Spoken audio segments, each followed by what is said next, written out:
ఒక ఒళ్ళు బలుపు ఒక పొగరుకి ఇప్పుడు పరిష్కారం లభిస్తుంది. న్యాయస్థానం సరైనటువంటి కంట్రోల్ చేస్తున్నారు చూడాలి. శ్రీనివాసానందగిరి స్వామి హైకోర్టులో ఒక పిటిషన్ వేశారు. ఏదైతే తిరుమల తిరుపతి దేవస్థానానికి దగ్గరలో, అంటే తిరుపతి కూడా పుణ్యక్షేత్రం కిందనే భావిస్తారు. అయితే ఆ పుణ్యక్షేత్రం దగ్గరలో కొండపైకి వెళ్ళేటటువంటి దారికి దగ్గరలో ఒక స్టార్ హోటల్కి పర్మిషన్ ఇచ్చారు, ఒబెరాయ్ హోటల్కి. ఆ ఒబెరాయ్ గ్రూప్ వాళ్ళు వచ్చినేమో ఒక ముంతాజ్ హోటల్ అని పెడుతున్నారు. ఆ ముంతాజ్ హోటల్లో బార్లు, వైన్ ఉంటుంది, నాన్ వెజ్ ఉంటుంది, అట్లాగే రకరకాలు ఉంటాయి. ఇది దుర్మార్గం, దీన్ని రద్దు చేయాలి అంటూ పిటిషన్ వేశారు.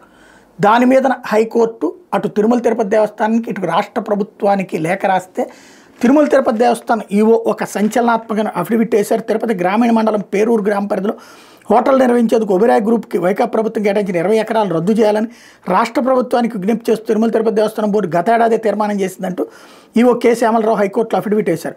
ఒబెరాయ్ సంస్థ నిర్మించే ముంతాజ్ హోటల్స్, ట్రెడెంట్ 5 స్టార్ హోటళ్లలో విలాసవంతమైన విల్లాలతో పాటు బార్లు, లాంజ్, పార్టీ హాళ్లు, స్పా నిర్మించేందుకు గత ప్రభుత్వం అనుమతించడం తిరుమల కొండల పవిత్రత, ఆధ్యాత్మికత, హిందూ మత సాంప్రదాయాలకు విరుద్ధమని పేర్కొన్నారు. ఒబెరాయ్ గ్రూపును కేటాయించిన భూమిని రద్దు చేసి తిరుమలకు వచ్చే భక్తులకు వసతి, ఇతర సౌకర్యాలు కల్పించేందుకు ఆ 20 ఎకరాలను తమకు కేటాయించాలని రెవెన్యూ శాఖను కోరుతూ తిరుమల తిరుపతి దేవస్థానం గత ఏడాది డిసెంబర్లో లేఖ రాసిందన్నారు. తిరుమల పవిత్రతను కాపాడేందుకు 7 కొండలను తిరుమల దివ్యక్షేత్రంగా ప్రకటిస్తూ రాష్ట్ర ప్రభుత్వం 2007 జూన్ జీవో 746 జారీ చేసిందని గుర్తు చేశారు. ఈ అంశాలను పరిగణలోకి తీసుకుని ప్రస్తుత బిల్లులో తగిన ఉత్తర్వులు ఇవ్వాలని ఇటీవల హైకోర్టులో కౌంటర్ అఫిడవిట్ దాఖలు చేశారు. ఇక్కడే అసలు సీన్ చూడండి. ఇందులో 20 ఎకరాలు కేటాయించింది తిరుపతిలో పేరూరు దగ్గర. బార్లు అవన్నీ అందులో ఉంటాయి కాబట్టి అభ్యంతరం. ఇందులో రాజకీయ కోణం ఎంత తెలివిగా మారుస్తారన్నది చూడండి. ఇది గత ప్రభుత్వం ఇచ్చింది కాబట్టి అది తప్పు. మరి తిరుపతిలో బార్లు ఉన్నాయా లేవా? వైన్ షాపులు ఉన్నాయా లేదా? మటన్లు, చికెన్లు అమ్ముతున్నారా లేదా? నాన్ వెజ్ ఉందా లేదా అక్కడ? మరి తిరుపతిలో లేకపోవడం ఏంటి? అవన్నీ ఏమైనా రద్దు చేస్తున్నారా? ఇకపోతే ముంతాజ్ అనే పేరుతో హోటల్ పెట్టడం అన్నటువంటిది అహంభావం వాడికి, ఒబెరాయ్ వాడికి ఒళ్ళు కొవ్వు అనమాట. కాబట్టి వాడు అది అట్లా కంటిన్యూ చేస్తాడు.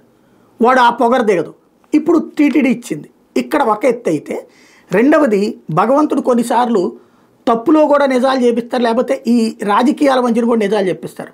నేను అనేక సార్లు చెప్పా, తిరుమల తిరుపతి దేవస్థానానికి సంబంధించి అసలు గొడవ రాజశేఖర రెడ్డి 7 కొండలు 2 కొండలు అన్నాడు అన్నప్పుడు అప్పుడే నేను ప్రస్తావించా. రాజశేఖర రెడ్డి 7 కొండలు 2 కొండలు అంటాం కాదు, అప్పట్లో కొండపైన ఉద్యోగులు ఉండేవాళ్ళు, ఉద్యోగులకు ఎన్నికలు జరిగేది.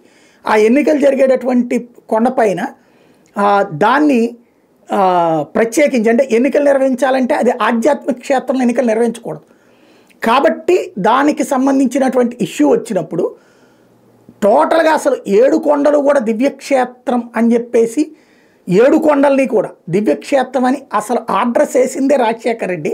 అంతకుముందు ఎన్నికలు జరుగుతుండేది, లేకపోతే ఇప్పుడు ఎన్నికలు జరగవు. తిరుమల కొండపైన, తిరుమల కిందే ఎన్నికలు జరుగుతాయి.